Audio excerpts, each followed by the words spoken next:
Okay, so yesterday I made a video about Chris Carter giving his opinion on the Shedeur Sanders draft slide, and if I'm gonna be honest, I was kinda surprised by his take since he's pretty close with all those former NFL players he came up with the likes of Deion, Warren Sapp, Michael Irvin, and others. So it's pretty refreshing to hear his take on this matter. That said, I also came across another shocking take on the matter, and this time it came from Colin Cowherd.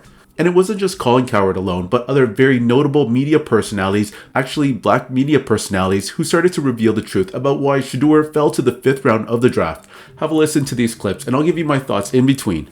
It's never a bad message to tell your kids, be humble. Humility works in the summer. It works in the fall. Humility works in the spring. Humility works in the winter. Don't gas your kids up too much. It didn't really bother me when they retired Shedeur Sanders' number, but he is a 500 quarterback who couldn't get drafted in the first round. It's a little much. Everything is something. Nothing is everything. Shedeur Sanders didn't get drafted. There's multiple reports. Cocky, whatevs. But I'm watching his draft room, and the word legendary is all over the draft room. I'm like, can we just pull the temperature down a little? It's not the end of the world. If he had Caleb Williams' talent, nobody would, I guess, care. But the whole thing is like, bro, you wore New York Giant cleats. Remember when he wore the New York Giant cleats? Like, can we just... Humility's not... I know in society, everybody loves the TikTok watch thing. You know who doesn't apparently love it? NFL executives. You're drafting employees. That's all these teams are doing. They're drafting employees. I said this years ago about backup quarterbacks. I've said this more than once. A perfect backup quarterback is a guy that could go to the local mall, put sunglasses and a baseball hat on, walk through the mall, and nobody would bother him. Nobody would recognize him. Your starting quarterback in the NFL is going to be a star. All right? All starting quarterbacks in their towns are stars. A backup, nobody wants a celebrity. And so that's the downside. I don't blame only Shedeur, but when you hear he sandbag interviews, that's what Dad did. Deion sandbag interviews. Legendarily sandbagged interviews. Bragged about sandbagging interviews. But Deion was an A+++ prospect, the best corner of all time. Everybody knew going into this draft that Shedeur wasn't a great arm guy. I would have drafted him. Not a mobile guy. I would have drafted him. I was shocked by it. And I was told, if he doesn't go in the first 6 to 8 picks in the top of the second round, people are telling you they see him as a backup. Peter Schrager used to work here, now works at ESPN, also brought up an interesting point. Deion has worked for so many media outlets and has so many friends in the NFL. Nobody wanted to give him the truth. Your son's okay. And then once the noise scares a lot of teams, especially at one position. The discussions are always different about quarterbacks than non-quarterbacks. When I talk to NFL people, we always talk about toughness. We talk about productivity and speed and vertical. When you talk about quarterbacks, it's leadership. Will guys follow him over a hill? Is he a foxhole guy? The conversation changes. There were 2 other things that came out that I hadn't heard of. These are huge factors. So a lot of times when you go to these combine meetings, teams give you things to challenge you. Teams will have a player's worst plays ready for him, and they'll show him his worst plays and say, hey, why don't you explain them? And Shedeur apparently didn't take to it well. And at one point, one of the few teams that actually was interested in him said, well, what do you make of this really bad play? And Shedeur said, maybe I'm not the guy for you. That's not the answer. Since there were only 3 or 4 teams in the first round that were going to consider it, now that Pittsburgh apparently has a deal with Aaron Rodgers, so take them out. Another moment, what they do during the film and the combine and the meetings is teams will install mistakes intentionally planted in the install, and they want you to catch them.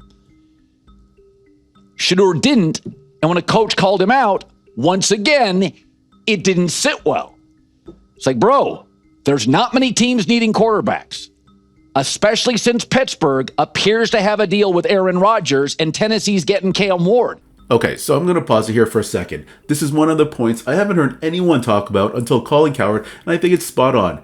Deion Sanders has been out of the league for over 25 years, and since that time, he's been working in broadcasting with the NFL Network. So think about it. He knows all the media people covering the league. I 100% can see a situation where a lot of these guys probably didn't have the stomach to tell him that his son was being hyped up too much. Think about how great of a story it was for ESPN and other networks when Deion landed in Colorado. I mean, you literally had First Take doing live sets in Colorado and were covering the team non-stop. You had rappers and other celebrities attending these games, so it was a perfect story for everybody in the media to cover.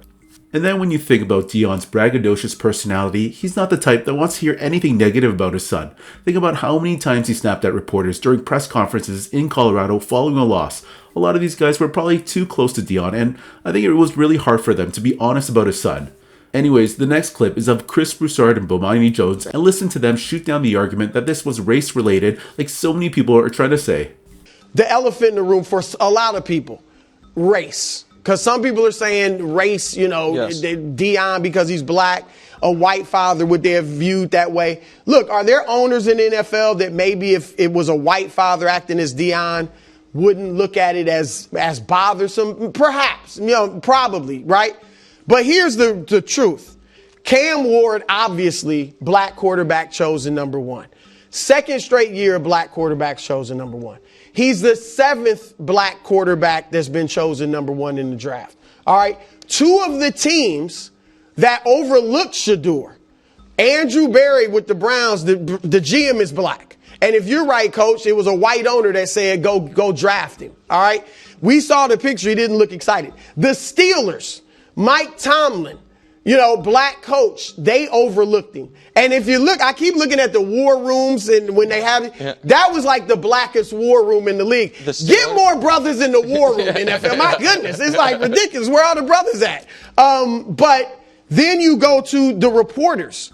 The reporter that reported that people thought Shedeur was brash and arrogant was black, Josina Anderson. The reporter who said that Jonathan Jones, African-American, says that the feeling was Shedeur sandbagged, that's a direct quote, sandbagged some of his interviews, purposely didn't do well because he didn't want to go to those teams. Deion misjudged what kind of leverage his son had. He got bad information. I think his son was operating on the principle that my daddy knows everything, my daddy knows this league, and my daddy says I'm going to be a top 10 pick. So I ain't got to go to all these places. I have had people tell me things about the way that Shedeur carried himself in meetings that he had with teams, and it was poor. It was the way that you behave when you have the leverage, and he wasn't good enough to have that leverage. Okay, so you heard what they said. 2 of the 3 teams that were interested in a QB in the first round had a black head coach or a black GM. And Mike Tomlin ain't just any coach. He's been with that franchise for over a decade, so he obviously has a ton of input in the war room. Honestly, I just don't understand how anyone could put this on race when everyone who had a say in this matter, whether it be team personnel or media members, were mostly black. This tweet from Jonathan Jones, a black NFL insider, read, "At some of those combine meetings with certain teams that maybe Shedeur didn't really want to go to, I was told that he more or less sandbagged those interviews." I mean, this is a pretty damning tweet on Shedeur, and words like this travel fast within NFL circles. Anyways, guys, let me know what you thought about this video and the comments from these media members.